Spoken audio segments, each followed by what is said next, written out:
And welcome. Good evening to episode 9 of Down on the Corner, the flagship show of KINER'S. I'm your host, Mark Rosenman. Tonight, my co-host is KINER'S.com's AJ Carter. Joining us tonight is Scott Stimell, who's been collecting sports memorabilia for over, I guess it's 40 years now, right, Scott? It is 40. Yeah. Please, Mark. Since you're 2 years old? Yeah. Exactly.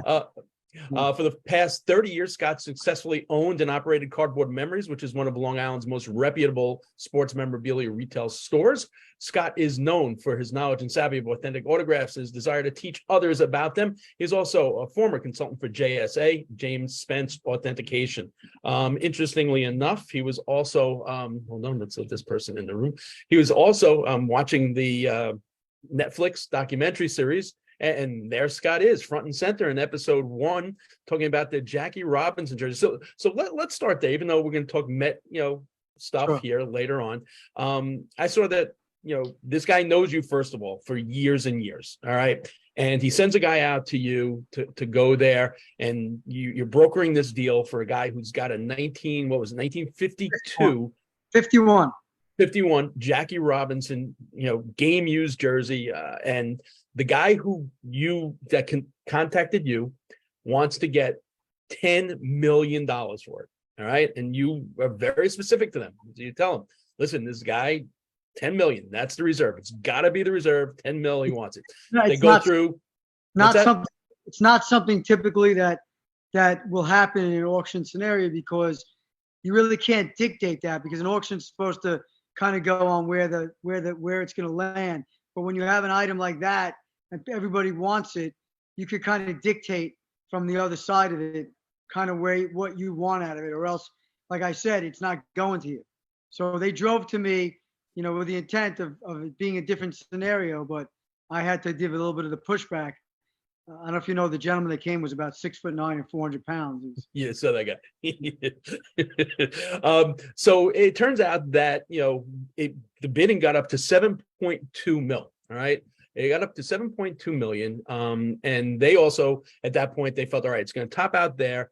They called the buyer direct and say, listen, it's at 7.2. We're willing to cut our commissions in half. And he said, no, I was very adamant. I told Scott what I wanted for it. And it didn't sell. 7.2 would have been a record for a Jackie Robinson jersey, right? I mean, big time. It's a crazy number. Yeah. I'm only the messenger. But in a case like that, what the value is. Like, it's not your job to talk him down. And listen, 7.2 mil, it's a lot of money. A lot of money. When you have a lot of money and 7.2 million is not going to change your life, sometimes you want to hold on. Equate it to you and I, that you have maybe something that's maybe like $10,000, and you're like, it's not going to change your life. Do you want to hold on to that incredible item? Eventually somebody will come to you and say, listen, it's publicity, right? But the person was hiding behind me and somebody else, so you don't know who that person is. But right. There's crazy things that happen in this world. To some people, $7-8 million is nothing. To some people, it can change your entire life. Right. That's true. All right. So we want to talk about Met collectibles. Right now, only a few people in the room. So I broke out a couple of mine. Well, let's start with this one. All right. This is the old bat rack bank, with all the old, logos at the end. Montreal Expos are on here, which I love. The fact that the Expos, the old pirate logo, some really cool logos on it. Stuff like that, it disappears over time, right? Right. It does disappear over time. And that, I think your collectors and your people, listen, on a financial level, it's not tremendous, right? But on an emotionally connective level, that puts Mark back in late 60s, early 70s. And that's a connective item, right? So let's just say it's $50 to $100. I don't even know exactly where that lands, but I would assume it's landing in that area. Am I correct on that or no? Yeah, yep, that's right about, yeah. Right, you can probably find some on eBay if someone wants to get rid of it, and you time it right, you might get a little cheaper. You might spend a little more, depends. Generalizing it, but that's an item that put you back in the stands like we've discussed this, that emotionally connect. Put you back there with your father, with your, whatever, along with your Breyers ice cream and your wooden spoon, and everyone knows, and also, the guy holding the pins and the banner, yelling Frank, and the beer.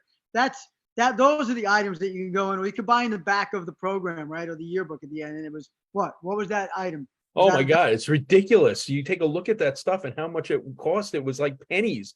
It's crazy. I mean, I think this, so hopefully we can see it. Love that. The old Mr. Met bobblehead. What was that back then? $2.50? Yeah, exactly. The autographed baseballs were like $3.50. Yeah, it's crazy. It was not real baseballs, man.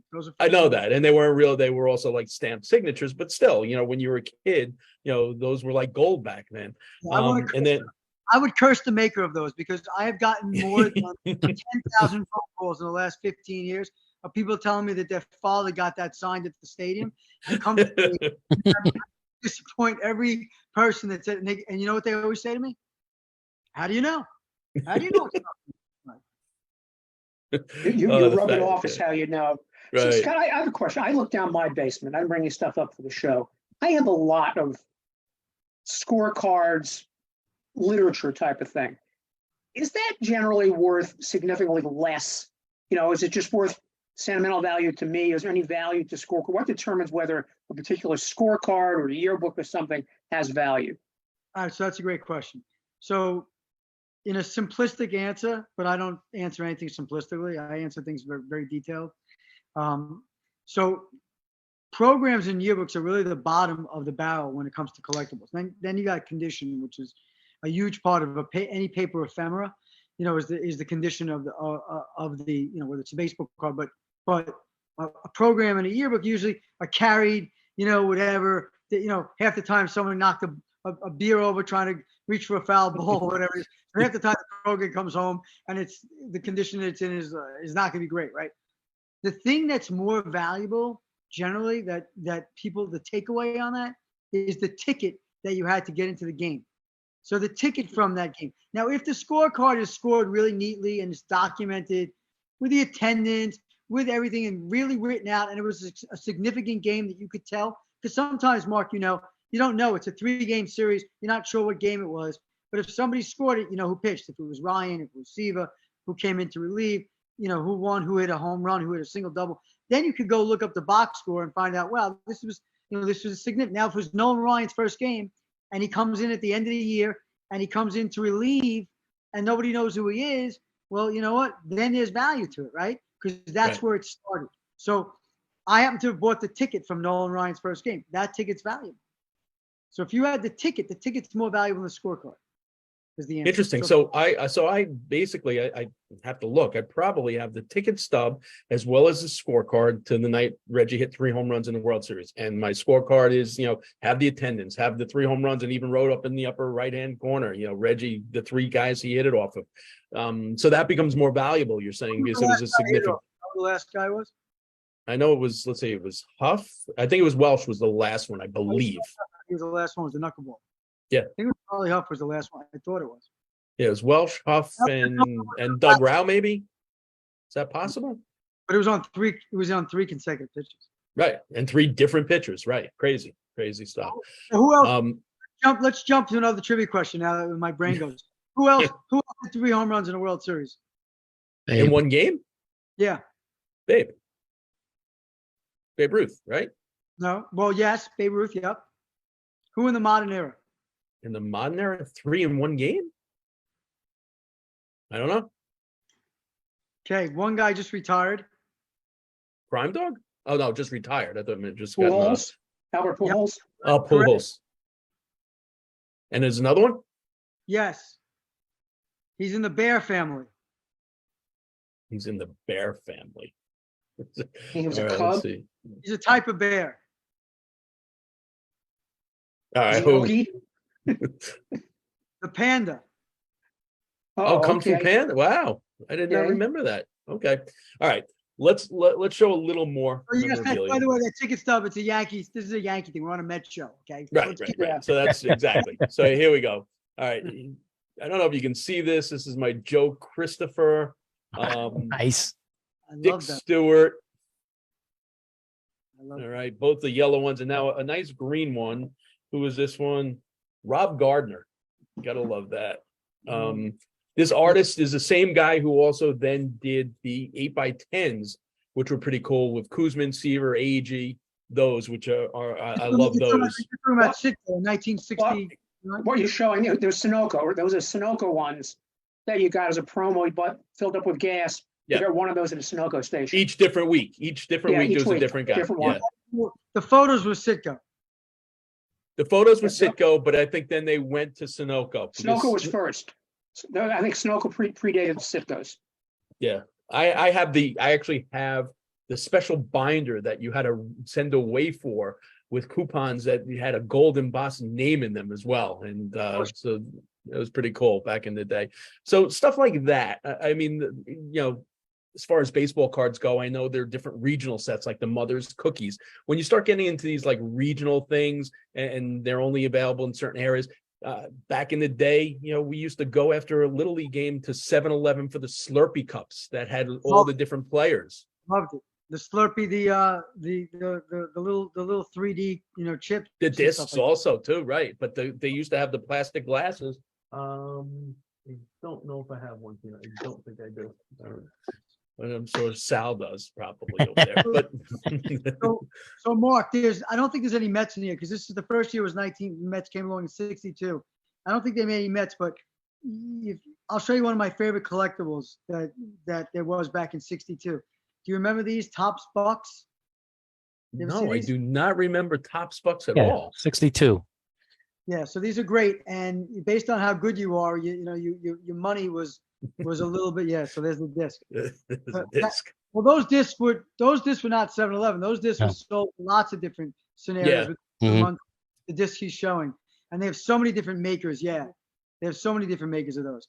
And then it reminds me of the wiffle balls, the wiffle ball boxes. Mhm. Right. But Topps Bucks were great, and if you were not so great, you were a buck.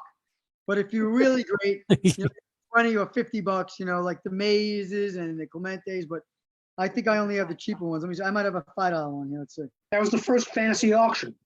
All right, so I got 10. Let's see. So 10 would be Warren Spahn.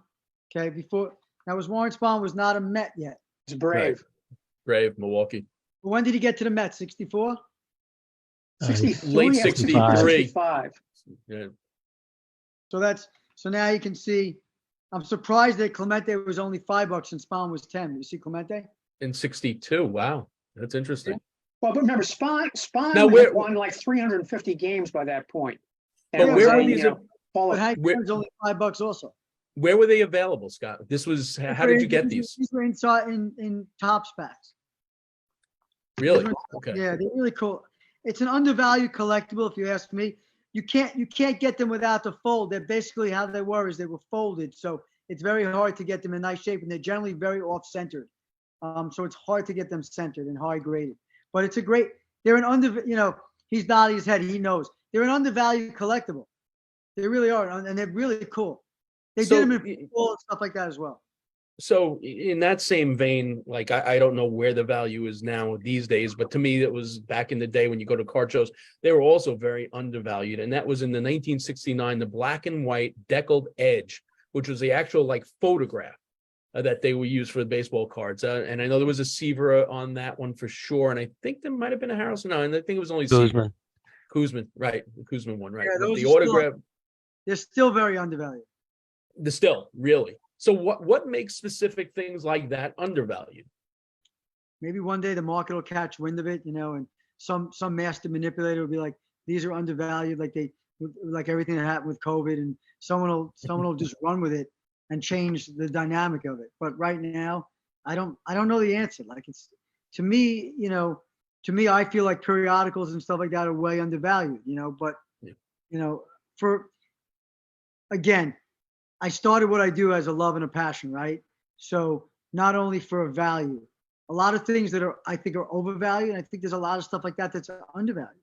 Right. I just don't think that I think that there are people that have manipulated and made it like, so let's go back to, baseball cards 25 years ago. Okay.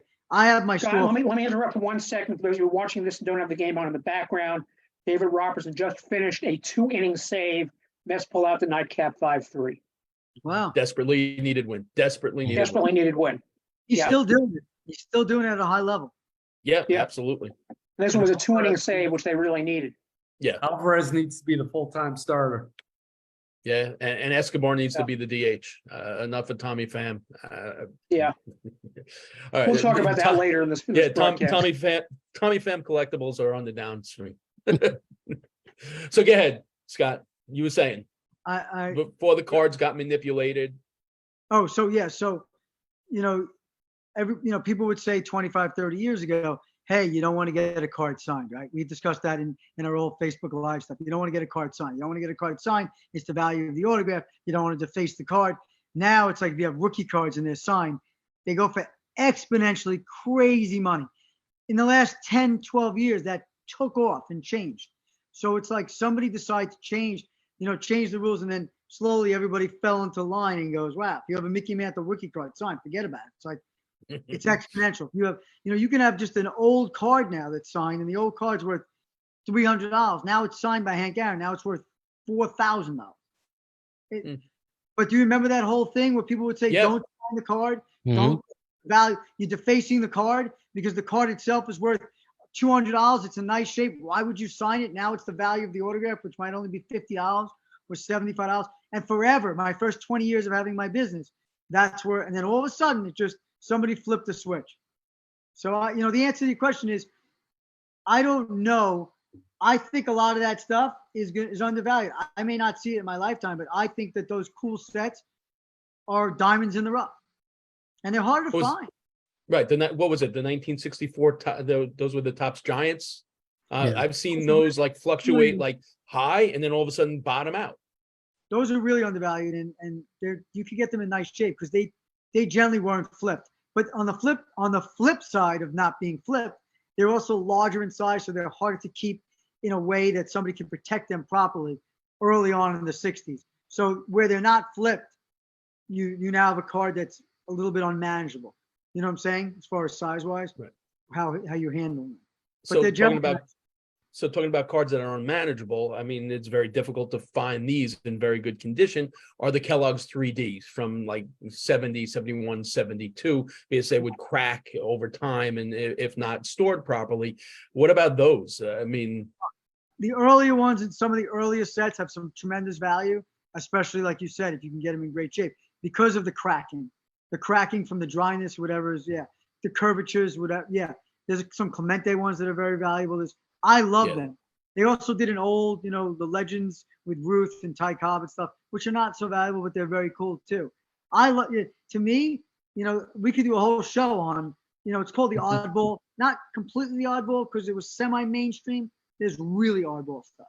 Oh yeah, there was I remember as a kid, I don't know what they were called. I think they were called Super Balls, and they would bounce high. But then there was a series that had the players inside the Super Balls, which are the coolest things. I have them. Tom Seaver, all the Mets were part of that.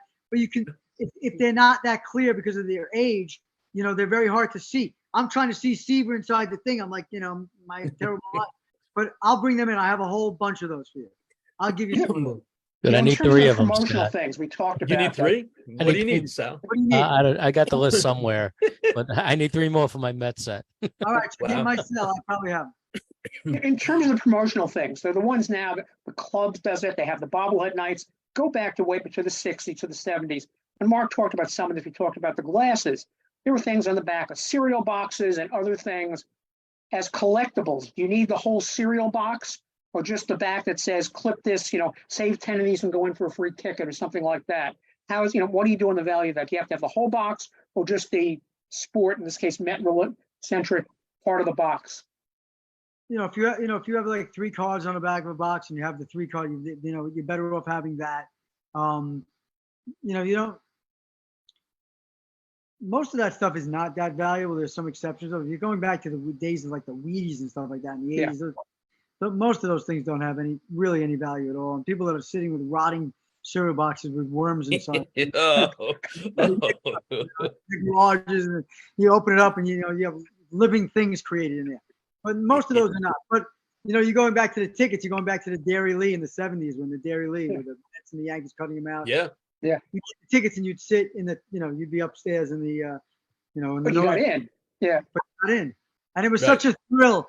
I remember the purple Dairy Lee. We cut them out, and you need 12. I did it too. Right. Everyone did it. It's amazing. All right. So guys in the Zoom room, you guys have collectibles you want to see show? It's looks yep. Mike. Oh, all right, Chico. All right, Chico, you're raising it first. So what do you got there? This is the 1969 World Series 8mm movie. Wow. You might have seen this like in school in 1970, when you had a good AV teacher, and they said, "Oh, we're going to watch the Met highlights." So I had to buy a projector so I could actually play that. So it cost me a lot. And How was the quality? it's good. It's But it's silent. Film is no. This one has sound. I had to get a projector. Oh, you had to get an 8. So is this what they show like when SNY does the Met yearbook? Is that the actual one or Probably, yeah. That's definitely what you're seeing. Is Does it have the black and white in the beginning when you see when the films? But you know what I'm talking about? the numbers like 1, 2, 3? Yeah. The countdown. If you go further in, you get all that. Wow. This is That's like one awesome. of my favorites. Now give me what's the value on something like that? You know what? I don't even know anymore because I picked this up, 20 years ago. I just thought it was like you said, Scott. You go with your heart sometimes. I said, this is just too cool not to own. But like stuff like that is really cool, or like the record albums and things like that. And sometimes things are undervalued. I'm jumping to like the Islanders had like the Christmas album and all that stuff. And the Mets had, and but $50, $75, but they're rare and they're unique. Mm-hmm. And you could go buy a card of today's, Pete Alonso, and it's $400. It's just. Yo, it's crazy. It's crazy. My favorite line in memorabilia is 2 and 2 does not always equal 4. Right. That's for sure. Yeah, I went to the card show at Hofstra and I see these kids the case you had the Robinson in. These kids are walking around with that with their cards. It's unbelievable what goes on now these days. It really is. But Mark, for the most part, the problem with people walking around Hofstra show is they're all collectors, and I say most of them. Finish my sentence. For the money. Yeah, they're not collecting for collecting. For the wrong reason. For the wrong Absolutely. reason. Absolutely. Yeah, absolutely. Totally I agree. For the Totally wrong agree. reason. It's not right. Because Right. they wouldn't trade like I would trade for my Bobby Mercer or whatever it would be a favorite player because it was your favorite player. When you see kids open a pack of cards and go, I didn't get anything, leave it on the counter because they didn't get anything. It could be a star player, but it's just a common card because they didn't get anything. They don't care. They're upset because all they care about is that they're going to have a $500 card. Now, it's fun that that's part of the aspect, but when you pull away from anybody, the intrinsic collecting, like the reason that you collect and the reason that I collect and the reason that we went to bat day to get a Bobby Mercer bat, who's my favorite, or a Felix Mian bat, or Wayne Garrett bat, whoever it is that you loved as a kid, and you try to emulate him and be him at the plate and play stickball. These kids are not like that. They're looking at their phones. They're trying to price match something. They're trying to, fool you and get a deal on something. It's completely the antithesis of why we all started to do what we did. So when I see a young person come into my store or ask me questions about the history of baseball or want to collect an old thing, I love that because that tells me that somebody really cares and they have an interest in learning the history of the game and not just the value of something because they're not in it for the right reasons. And it's sad because we're all here because this is our passion. We're not here there's nobody here. And I made a living out of what I did, and I'm lucky. And yes, there are things that I do for money because I'm savvy and whatever. And I have to do some of this modern stuff just because I'm stuck in this position. But if I had my druthers, I could care less about this modern. Yeah, stuff. going back to the Hofstra show. It's so interesting. Like all these guys have all these rookie cards in their slabs, and that's what everything is. And then in the far corner, there's this one guy with books and books of old hockey and old baseball, and not great condition, off condition at good prices. And nobody's sitting at that table. I mean, he's got like 5 tables of these binders, and no one's there, and none of these young kids. Because I get it, they don't know any of the players. But it's just so interesting, the dynamic. Here's let's equate it to like today, right? So these kids are on their Apple 15 phones, and he's on his rotary phone in the back, trying to make a call, trying to have the operator do an emergency breakthrough. All right, Mike's got his hand up. I'm sure Mike's got some collectibles. I can't wait to see this. What's up, Mikey? So I got a few, and I took out a couple of baseball cards, and I got a couple other things here. But one time, if this wasn't a Mets memorabilia, I have a basketball signed by Stars.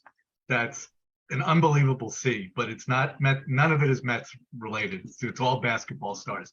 But it's John Havlicek, it's Bob Cousy, it's Dolph Schayes, it's Jerry West, Dave the Butcher, all signed this basketball for Steiner, and he sold it out of his personal collection, and I bought it. But another day. So this is one. I don't know if you can see it. The Tom Seaver card, 68. Yeah. So that's a very undervalued card, by the way. To me, it doesn't make any difference. No, because I'm a diehard Met fan. It's staying with me. I'm not selling it. This I found really interesting, only because the pitcher who on the Mets, Les Rohr, they have him here as a rookie star, and if you look at his stats, he was 9 and 20. Well, they were hoping he was going to be a rookie star. Right. So that's that, and indulge me for a second, because this is actually I have one other thing that I do want to show. Actually, 2 more. And let me see if I can get it. So I'm not sure if this is coming through. I'll turn it this way. 1969, 68 or 69, 69. 69. It's a replica. Right. It is They signed reprinted it by several of the 69 Jets. Can you keep that? Yeah, don't move it, okay? So on the left, you have Al Jackson. Tommy Agee's underneath it. You move it. Just keep it. Sorry. It's just hard to know what it is. It got dark. Just hold it up. Hold on. Now, how do I get you on this? Can I hit you? Duffy Dyer. If you talk, it'll get bigger. Can you? If I talk, it'll get bigger. All right, listen. Let me see if I can make it bigger. It's a family show here. Mike, watch it. Listen, I don't want to be like Marley Rivera and lose my job. So it's got Tommy Agee on it. It's got Duffy. Got Gary Gentry, Jerry Grody, Ron Swoboda, Al Weiss, Jim McAndrew, Buddy Harrelson, I said Ron Swoboda, Ron Taylor, and it just Ed Charles, Wayne Garrett, Ed Kranepool. I mean, it was just around in a bunch of shows, and just got them to keep signing the same one. That's great. And the other thing that'll never leave. And the other thing that Mark just indulged me, this isn't really a memorabilia thing, but it's my Mets fantasy camp jersey that I had every Game worn, every pro, and I'll hold it up here, sign. And I don't know if you can read a lot of the signatures, but I think I saw Buzz Capper at the time. I see Gary Carter. I saw Duffy Dyer. No, you didn't see Gary Carter. Yeah. Are you sure? Right hand side. Can you see if it's large there, or is it just small? Small. I thought right hand side looked like Gary Carter. Doc Gooden? No, it wasn't. Okay. Was Buzz Capper at the top? What? Was that Buzz Capper at the top? Yes. Buzz Capra, Nice. Barry Lyons, John Stearns is on there. Tim Yeah, Tupple. Barry's a great guy. He's a friend of mine. He's a really nice guy. So Got his first win with the counterclocks. And one other one, it's a first edition signed copy. I've got that. And That's it's signed worthless. inside. That's worthless. Uh, I can't. Not put worth a price lot of on it. money. Yeah, Sorry, Mark, I it's just had to bring that one in. that's awesome. So That Scott, is awesome.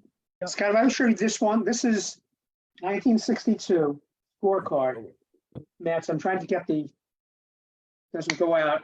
And it's signed in the back by Cookie Lavagetto, who's a coach. Now, You're I mean, like a magician, you're making things disappear. yeah, you know what I have to do? This is the way to make it better. I'm gonna get rid of the virtual background. And that way, ignore the fact my background is, because once you get rid of that, then, so if you take a look at this, 1962 Mets scorecard. In fact, it shows Shea Stadium, future home of the Mets. And on the back, right beneath, it goes with a distance from Sinclair. It's signed by Cookie Lavagetto. And this was given to me by a cousin. It's my parents' age. He had 2 daughters. He went to a ball game, didn't have a son to give it to, so he gave it to me. It was August 23rd, 1962. All right, so did anything magical happen? Did you look up the box score for the game?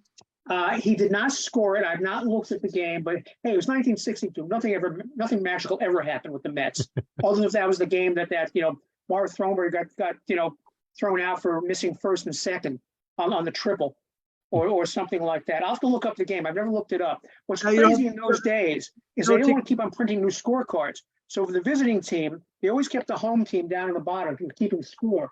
On the top, when a new team came to town, they would, instead of printing a new scorecard, just put paste over on the lineup for the whoever was the visiting team at that Well, point. they didn't do it all the time. They must have just done it then. That wasn't a regular thing. Yeah, because it looks like they're playing the Giants, and underneath the tab with the Pirates, so I can see Clemente there and Friend and Verdon. Was that So- pre-printed? Was that pre-printed with a losing score? All right, I'm gonna do the same thing as AJ. I'm gonna get rid of the virtual background because I just broke out some stuff here. Hold on one second. Let me get rid of the virtual background. Background. And you None. recognize the Leroy Neiman on the back there, Scott, because you framed that. What a All right, beautiful. here we go, Leo Scott. DeRosa. Mark, could I just bring out one more? Oh yeah, go ahead, Mike. So I just wanted to show this one. It's an autograph by Ralph Kiner when he was playing Oh, Nice. But that's what he Nice. was on Pittsburgh or Cleveland. Pittsburgh. Okay. that is awesome. That's a good one. All right, so here we go. Wow. This is the menu cover to the Dugout Restaurant, signed by both Ed Kranepool and Ron Swoboda. Wow. Yeah. All right. That's It's like a. What was It's the like menu? there's no menu. There was just, this is the menu cover. Like you said, I guess they changed the menus. Like What do you think a burger constantly. was? You think a burger was $1.50? Oh, Not- probably, yeah. Not even. And then these are my favorites. Here we go. Oh, that's a great one. Got that one too. Yeah, that's beauty. That's amazing. That's a nice shape, man. Yeah, yeah. All That's right. nice. So this is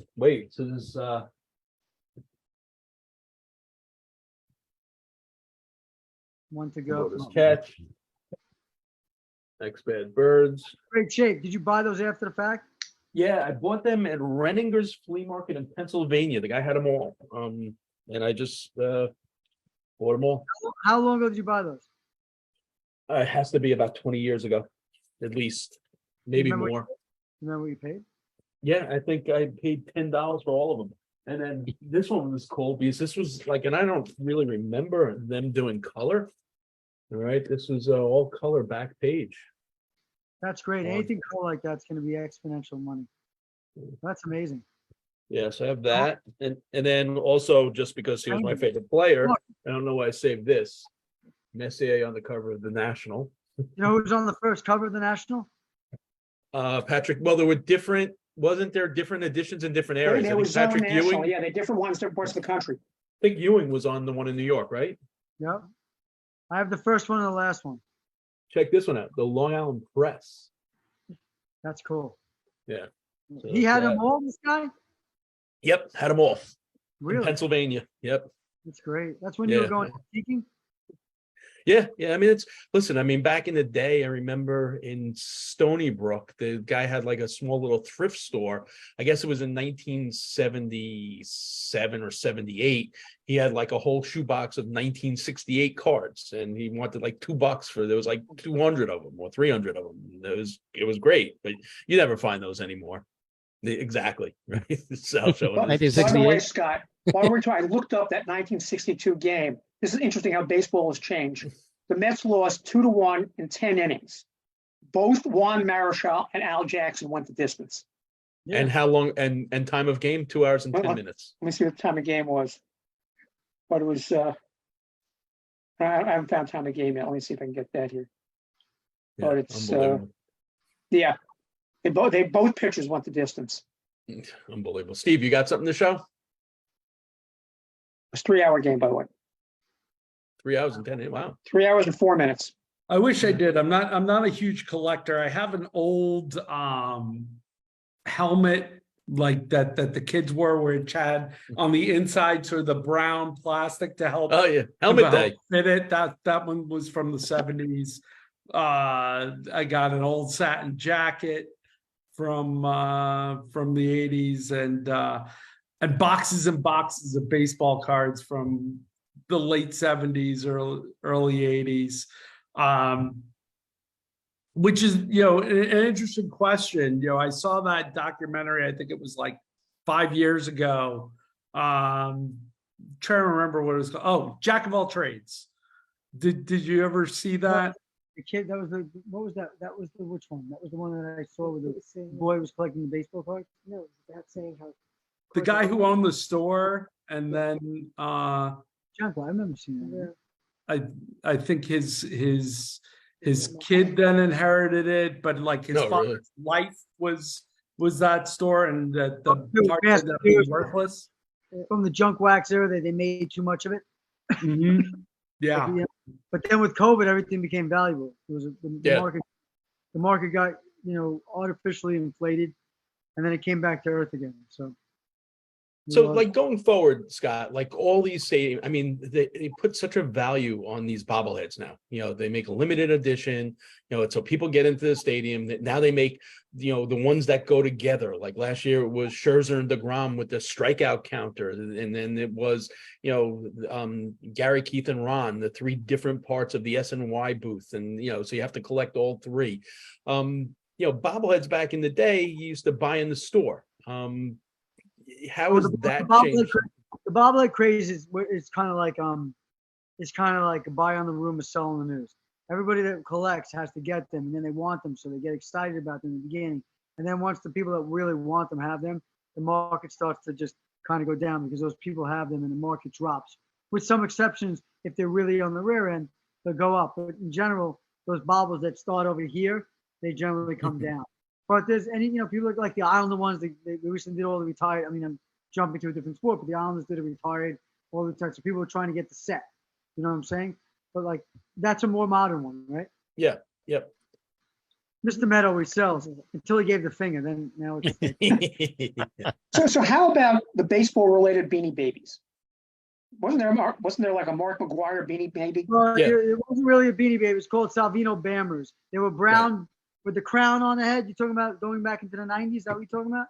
I think they're actual Beanie Babies, weren't they? Yeah. No, they were what he said. He's right. It was a different company, right? Yeah. Well, they did too. They did do Beanie Babies. Sosa, they did Sosa and McGuire was the one that Scott's talking about. And what else? There was, and also obviously the Beanie Baby that was given out on the day that David Wells pitched the perfect game. No hitter. He's gonna be right back.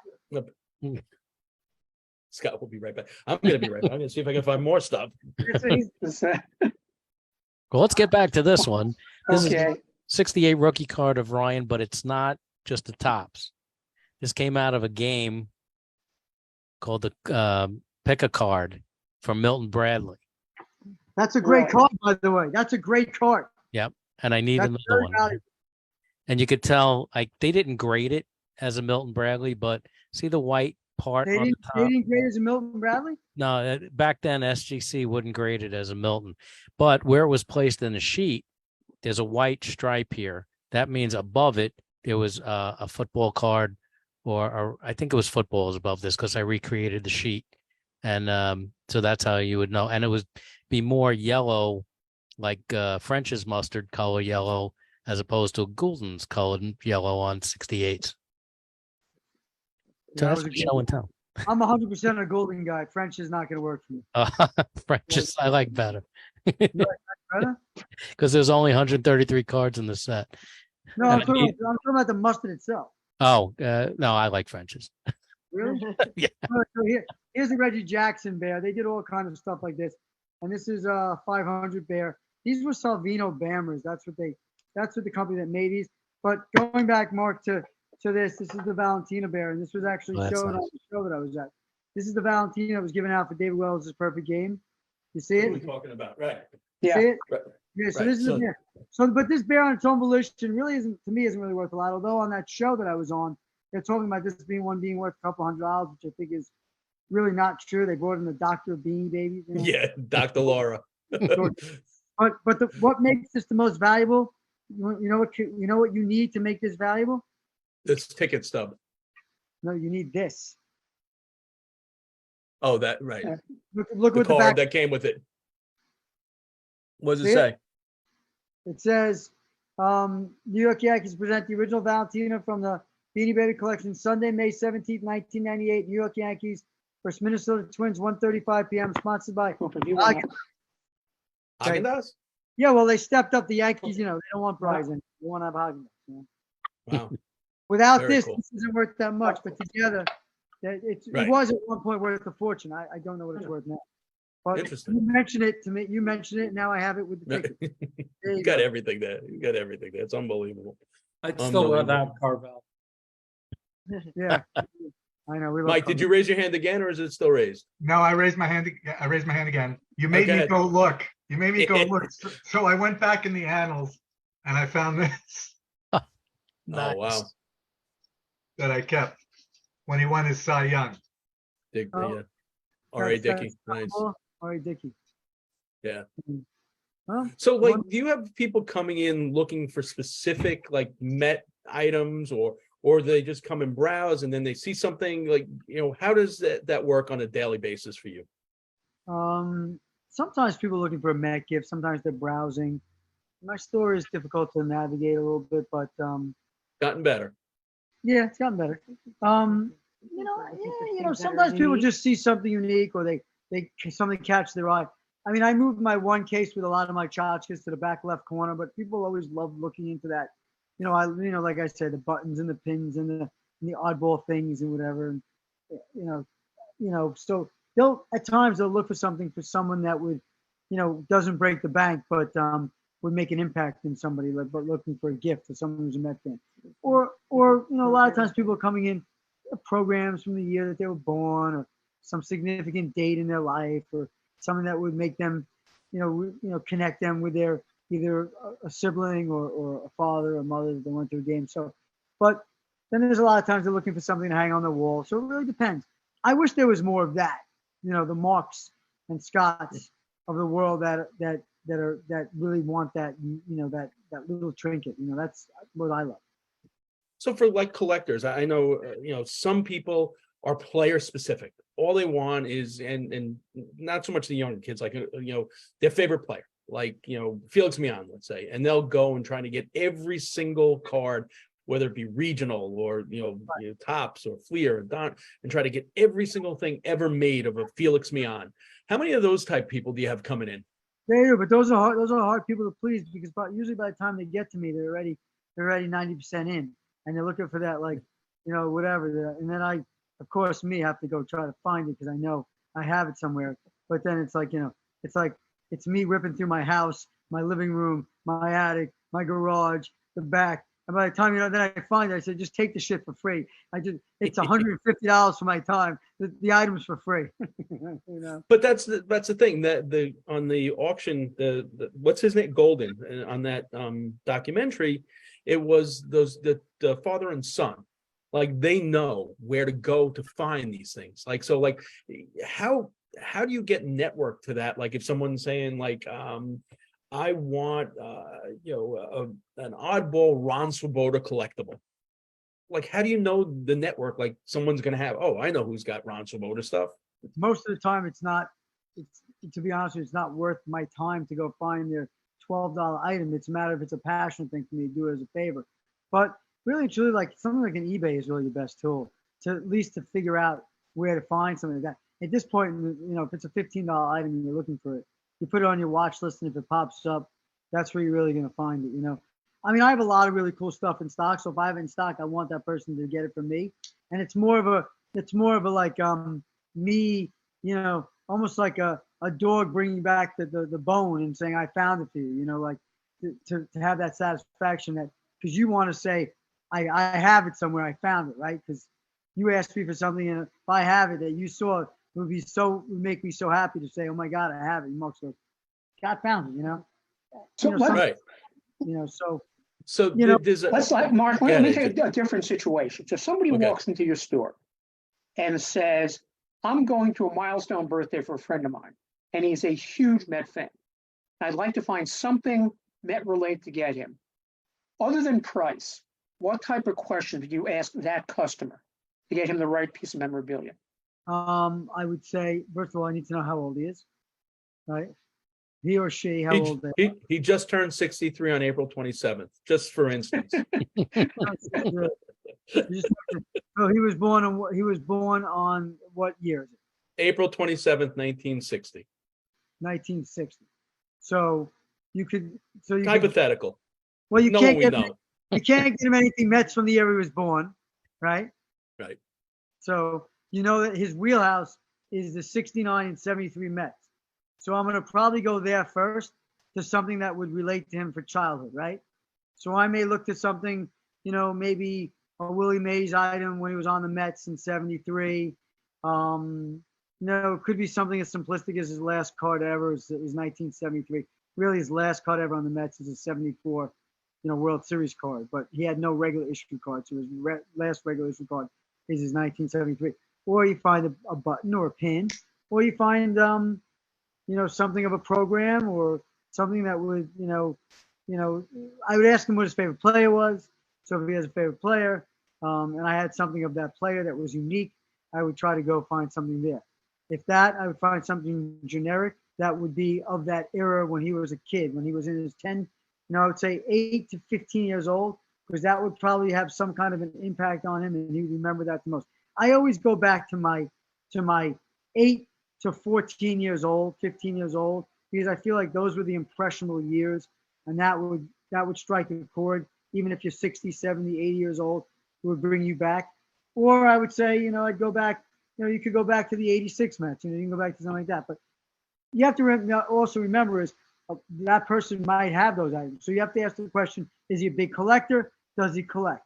Nah, he doesn't really have anything on his wall. I just think he'd appreciate this. He's not really a collector at all, but I thought this would be a great thing, whatever it may be. So it could be a newspaper. It could be something that he'd love to read. It could be a street in Smith, that has a Met on it. It could be something, I want to know if the guy's really, really like a true historian or he's just a casual Met, So not too many people are going to be marks that, whatever. So you're an extremist. But is he a casual fan? So we really do ask a lot of questions, and we really care about finding that perfect gift, because the feedback I'm going to get from somebody that goes, you know what, Scott, I came back, you were so spot on. We gave this gift and he cried. We gave this gift and it made him, speak about it for 15 minutes. It could be a lithograph, could be something in the stadium. A lot of times, the Brooklyn Dodger fan became the Met fan, right? So I go back to that 75 to 85-year-old guy, and you get him something, and he remembers, the Ape Stalk, hit the sign, win a suit, whatever it may be, that was in the stadium, that brings him back there, as and connects him to that. So that's the kind of stuff I look for. It could be a lithograph of the stadium, that he remembers being in front of, like something like that. So interestingly enough, and I'm going to veer off a little bit, but then bring it back home. So this morning on the news, I think there's an auction coming up in California, big California auction house, of all old TV sets memorabilia. I mean, the original complete set from Cheers, the bar, one of Archie Bunker's chairs, the throw rug, the facade of the Bunker's house, all these different things. It got me thinking that I know when I was doing the research for the KINER'S Korner book that one of the later signs, the green KINER'S Korner sign, ended up in some bar in New Jersey. I couldn't find that bar, but things like that, like, old, stuff from stadiums. Like, how do you, like, you almost have to be like an archaeologist to find these things. Like, I totally blew it. At one point, the Mets were selling the angle bar from different sections with the nameplate on them and the section number. And, I didn't know about it. I didn't buy my, season ticket box, but I'm even looking just for the elbow now, because I can always make up the plate with what, I know what my section was and I know what it said on that black plaque, and I can make it up, but I can't even find the elbows anymore when they used to sell, or at a reasonable price. I think the blank elbows are selling for like $250. You're going back to 2008. When they took down Shea, yeah.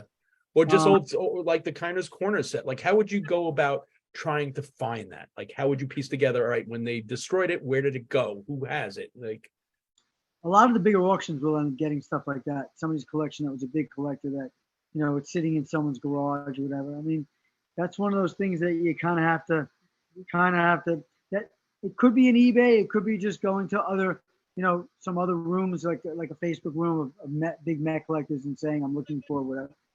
That's just stuff that lands in different places. You don't know where it's going to land. And that's kind of like, every once in a while things will end up showing up in my store. But it's more of the mainstream stuff. You get a lot of the seats and stuff like that because everybody bought their seats and things like that. I look for the oddball stuff because the oddball stuff, has more of that emotional connect. Like, you're looking for that different thing. So I don't know, it was, most of the stuff was sold in auction when it was ripped down, and then it dispersed. So they ripped, they did it as a value play, not like in '73 where they did sell those seats at Corvettes in Yankee Stadium for $8, $16, whatever it was back then. But in 2008, when they ripping both stadiums down basically at the same time, it was a profit thing, right? They're selling dirt, they're selling anything. So I mean, everything then gets dispersed, right? The highest people that have the more money are buying the bigger, more expensive, and then it trickles down, and then it ends up whatever. So now it's all over the place. But old stadiums, it was different because it wasn't a money grab.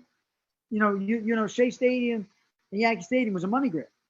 So this stuff is not there, and it ended up landing in other people that bought it because it was auctioned off by Steiner and whatever, and that's what they did. So I have a friend who, like 64,000 other people, after the Mets won in '69, stormed the field, took a piece of the grass, put it in a baggie, and probably still has it. Of course, there's no way of authenticating this. He probably should just throw it out now, right? He can't put this in his will and pass it on to his heirs. no, I actually did that too, and in '73, and I actually planted it in my backyard, in a certain corner. But now the house is sold, and who knows if it ever took root. But yeah, I mean, it's all different things that you want to collect, and it's a shame that, like Scott said, we really don't have that going on anymore. These kids are just they're trading stocks and bonds at this point as 8 and 9 year olds. So that's a shame of it. Not that you'd be in jail for storming the field, but Right. right. I think we lost Scott. It says connecting to audio. Connecting to audio. Hopefully it'll connect. But if not, we're gonna sign off soon anyway. You Right. never have one of those kids collecting a card like that. No. No. Right. That's a good Take a trout and throw it in your spokes. Come on. That's Right. right. and flipping the different Scott's colors. switching to Remember his, he's trying to iPhone, hook up yeah, audio on that's his phone to Yeah. get feedback. that? Yeah. That's Well, what's we can going all- on. No, maybe not. Yes, Scott. He's got Scott, can you hear us? You've got to unmute yourself on your phone and mute yourself on the other thing on the computer. Unless you can do it, Mark. I can once his other the computer's not joining, but gotta ask Yeah. Scott to unmute here. He's muted on the. We're getting there. Are you there? You got Yep, me? there we go. Gotcha. Yep, Back. got you. All Perfect. right, I'm on my phone now because I lost you on the computer. No worries. So I'm actually going to remove you from there. I'm not going to report you. Remove. There we go. There you go. All right. So we're going to wrap now because I know people want to go watch the hockey game. We'll maybe talk a few minutes about the Mets and There's a hockey this- game? A big game, big Ranger Devil game. So yeah, I mean the money grab is hurtful because like you go and you try and find that stuff and it's nowhere to be found, or if it is, it's just astronomically priced and and it just sits there. But it's interesting. And you were mentioning about you go in these different collectors rooms, but you never know. You start talking to people. I remember I was in a street fair and I was wearing a Met jersey or whatever, and the guy started talking to me. What's the town where Billy Joel has his motorcycle store? Cold Spring Harbor. Cold Spring Harbor, right? And I started talking to this guy, and we were just talking for like 5-10 minutes, and within 10 minutes, I found out that this guy owned the original bullpen cart from the Mets. It's in his garage, and he owns the bullpen cart, which is that's great. Can you imagine buying the bullpen cart from the Mets? That's great. I hope he has big enough backyard he can run around. Maybe he's got to get Mr. Met over there. We could have a party over there. Is that the one that has like the hat, that Mets cap on it? And the bats in the front with the two headlights. The gloves are the headlights. The lights are embedded in the two gloves. It's awesome. They used to an Old Timers Day game. I remember I went to Old Timers Day like 75, 76, Willie Mays. They would cart him around from the outfield, from coming out of the bullpen and around on the warning track. But they would also change the visitors cap. They'd have one in the visitors bullpen, and they would change the cap for whatever team. And Steve Cohen wanted to bring it back, and they didn't. Yeah, but he didn't do it. I think they can't now because of the clock rule. It takes too much time to get in from the bullpen on the thing. Yeah, you know what? That's baseball. See, I say F the clock rule. I say you got to bring. I love the clock rule. I love the clock rule.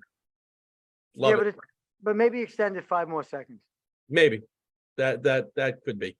I mean, I think because you're starting to see a lot of pitchers being injured, more so than in the past this early in the season, that there's going to be a correlation to the pitch clock and that. And I think they're going to add some time to it for sure. All right, Scott, we appreciate we're going to do this again as we grow and we get more people. We are going to talk about 5 minutes about the shortened homestand, which was not great. If you want to hang, Scott, you're more than welcome. But I know you've been in the store all day. You want to get home? I'm going to go watch the Rangers game. I got to go. Okay. Home. All right. I'll speak to you later, Scotty. Be good. Thanks for including me. Yeah, I look forward to more of these. These are great. I love these. Absolutely. All right. Guys, make sure if you're in town, go to Cardboard Memories as well. Yeah. All right. Yep. So let's talk a little bit about the Mets and you only shortened one game, Mark. It wasn't that much shorter a homestand. It just seemed there was something about this homestand that just seems so weird in so many different respects and just the way they played. And listen, the bottom line is, you still, I can't say you're not getting production out of the DH spot because Vogelback is actually hitting okay. Yeah. But again, today, like you can't pinch run for him. He was at second base. You knew he wasn't going to score on a single. That's a problem, and that's going to be a continuing problem. And I get he's a high percentage on base guy. He's hitting for average. He had the double today, but again, you don't have flexibility because of him. Tommy Pham is a complete bust. He's an absolute bust, and it just to me it's weird how quickly. And I guess it's because the fact that they had behind him, they had that. So you pulled the plug early on Escobar. Okay. But why is now Escobar not a DH instead of Tommy Pham? And why was Escobar the third pinch hit possibility today behind Canna and Pham? Canna has been a bust also so far this year. He is not hitting at all. Defensively, I think he's lost the step. It's time. Listen, you see what Batty's doing. Alvarez to me is starting to look better. He had an Alvarez moment today. Big hit. but he is starting to look more comfortable at the plate. Defensively, he's still going to be defensively challenged, but maybe, you know what? Maybe these kids are the spark we need. Maybe you bring up Mauricio and Vientos and cut your losses with Tommy Pham at this point. But that's my opinion. I think also, I think now we're going to see a little bit more of them being able to get on a roll. Fingers crossed that Verlander comes back and he's healthy. Max is back from suspension. Joey Lucchesi continues to pitch the way he has pitched, and I think he's capable. They said Carrasco is going to be back soon. Hopefully, maybe it was the inflammation that was causing the problem. All right. McGill pitched a good game today. It's obvious you can't push him past 75. I know what Buck was trying to do, but 75 pitches, it seems like it's the max for any of the pitches other than Lucchesi. It seems that's, third time around the lineup right now. All the Met pitchers are having a problem. But then you got Kodai Senga, who now, Buck mentioned this today. Buck said, is baseball trending towards us? He asked us, because I think this is where he's going on his board. He says, is baseball trending to a 6-man rotation? And he said he's looking at the schedule.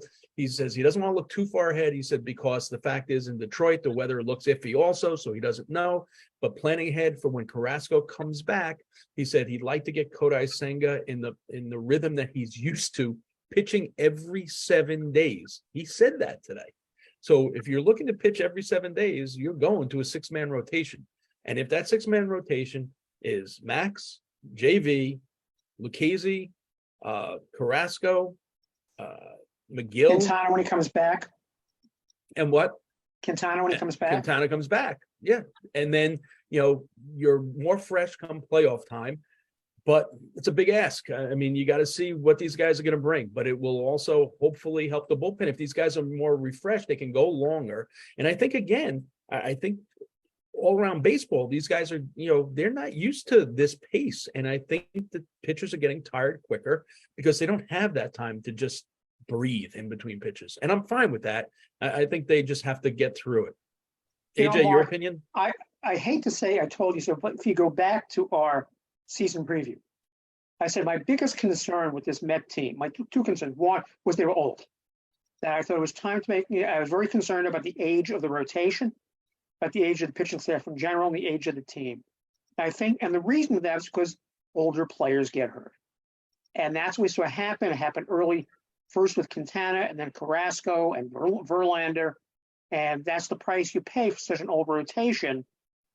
Listen, Carlos Rodon is said, not, Rodon is not old. Rodon's not old with the Yankees. Let's say you didn't go old and you signed Rodon. Well, that's. I mean, I'm just looking at the Mets, and I'm saying, and I also said I think it was time to look more seriously at the younger players. I'm happy that Beatty's getting his chance, and he's showing that he can be the player they thought he was going to be. I was encouraged by Alvarez's at bats today, that he doesn't look quite as lost. Maybe somebody's getting them saying it's not launch angle and 3 true outcomes and home run or nothing.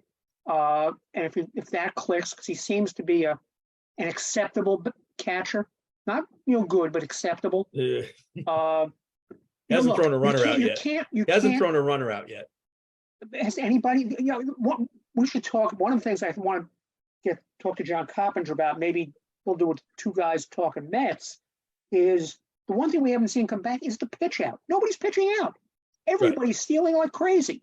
Start pitching out, and see if that stops the steals. But you can't expect to be a series contender when one of your spots in the lineup, your catcher, no matter how good defensively he is hitting 114. No, I agree with you. And I think when Navi comes back, I think Nito is going to be a trade candidate. I really do. I think, Well, he'll have a mysterious injury, I think. I mean, they need. Yeah. He'll have a lower body injury or something. But here's the other thing. All right, today's win was a big win. Coming back, you couldn't get swept by the Braves. So you salvaged that split. You lost the first game, but the fact that you're getting a doubleheader back in August, further down the season, when hopefully, fingers crossed, all your pitchers are healthy, that's a win-win for me. Okay, you got through April with, like I said, pretty much a ragtag pitching staff with Peterson pitching a lot more than you'd ever want him to pitch. He's got to figure things out, and he's got to figure things out quick, or he's not coming back here. A ton of your relievers, coming down with issues, whether it be Brooks Raleigh, it was just also a mess there. But you come out of it with a winning record. The Phillies haven't lit it up yet. The Braves had that huge winning streak, and they're really not that far ahead of us, as good as they are. Oh, and I do want to mention this.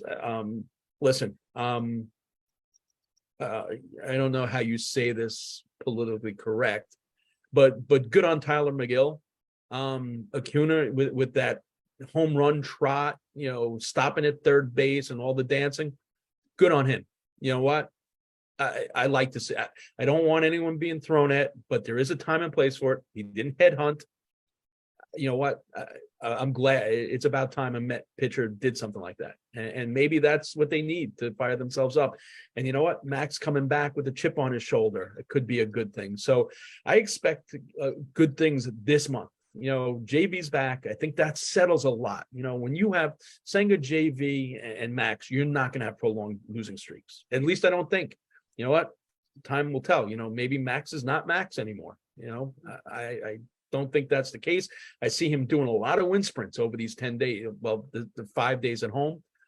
So I think he gets it too. I think they understand that. All right, my wind has to be better to able to withstand these quick, 15 seconds. And we'll see. Anyone else have thoughts before we go?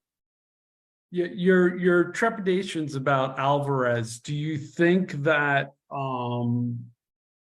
could it be that the lack of consistent playing time is what's not allowing him to sort of get a rhythm and get a feel of things? And that's why I was saying, besides the fact that Nito is doing nothing at the plate anyway, that why not start the kid every day?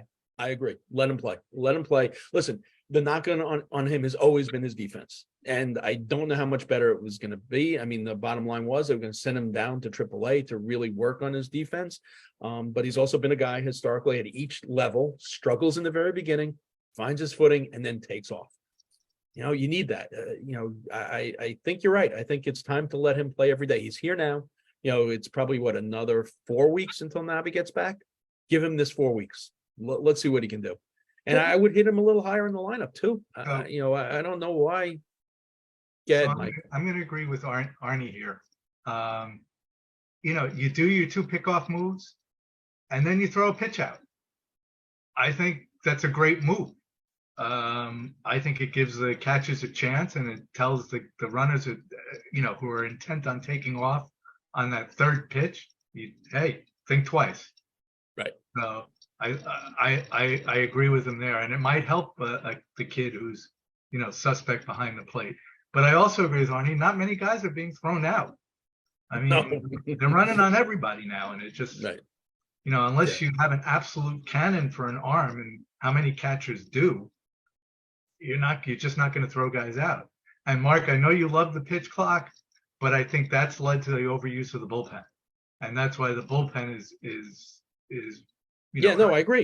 I agree. And shame on organizations for not realizing that the conditioning had to be different for this. And it's something that's been in the minor leagues, so it's not something that's new. And as far as no one throwing batters out, the Cyclones play by the same rules. Prada threw out 5 runners in one game.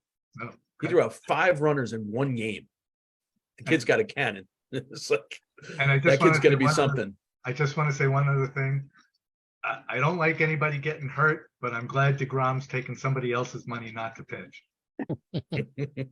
Yeah, that's also, and we told you so. Right. I think they're 100% right in not giving him the long-term contract. Forget the fact that he's on the IL right now. What's going to happen in year 3, year 4, year 5, and 6 of that contract?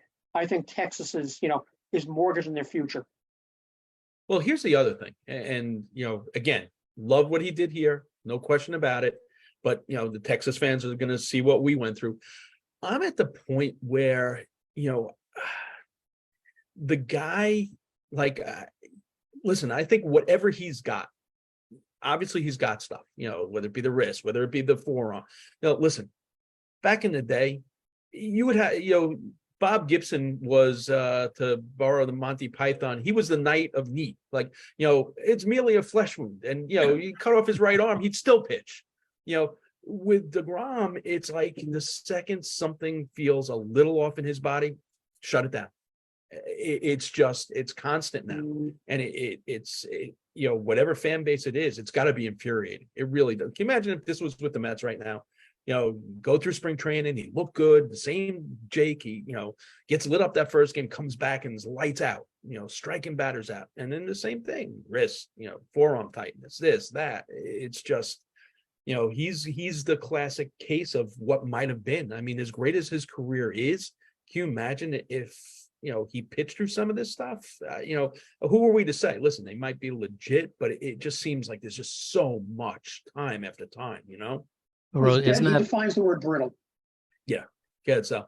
but isn't that also on the teams being, with the amount of money they're paying, the investment in these guys, they're like, oh, you got a hangnail, we got to put you on a DL so you don't get hurt. Oh, the IL, so you don't, Right.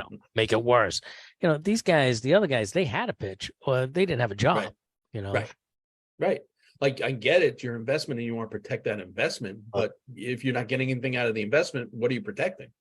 It's, listen, today, Brooks Raleigh, I mean, they put him on the IL because, they said, today Buck told us that basically he felt that he never really fully recovered from the hamstring. He tried to ramp it up and he needs like a blow.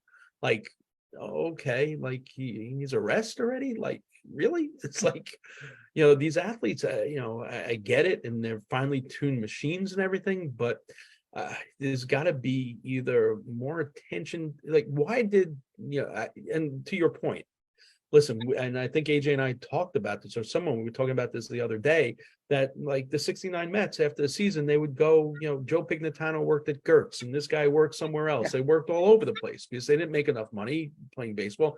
Now these guys do, and they train year round.